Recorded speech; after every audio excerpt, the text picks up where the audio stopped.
सांगलीतील एका प्रतिष्ठित मेडिकल कॉलेजमध्ये डॉक्टर असलेल्या महिलेला बँक खात्यावरून मनी लॉन्ड्रिंग आणि गॅम्बलिंग तसेच ईडीचा गुन्हा दाखल झाल्याची भीती दाखवून लाखो रुपयांची फसवणूक केल्याची घटना उघडकीस आली आहे। मुंबईतील टिळकनगर पोलीस ठाण्यातील अधिकारी बोलत असल्याचं भासून डॉक्टरांच्या बँक खात्यावरून तब्बल 15,50,000 रुपये घेऊन अज्ञातांनी गंडा घातलाय।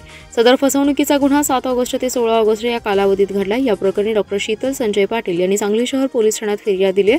त्यांच्या फिर्यादीवरून पोलिसांनी संशयित सुरेश कुमार दास, हेमराज कोळी आणि विश्वास नांगरे पाटील यांचं नाव घेत गुन्हा दाखल केलाय।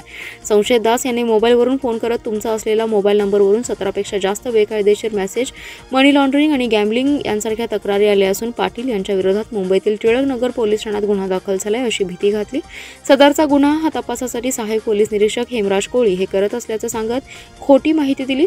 पाटील यांचा यात संबंध नसल्याचं सिद्ध करण्यासाठी त्यांच्या बँक खात्यावरून पैसे पाठवावे लागतील आणि आरबीआय नियमानुसार आम्ही माहिती घेतो असं सांगून पाटील यांच्या व्हॉट्सअपवर संशयित हेमराज कोळी यांनी व्हिडिओ कॉल केला आणि 15 लाखांचा गंडा घातलाय।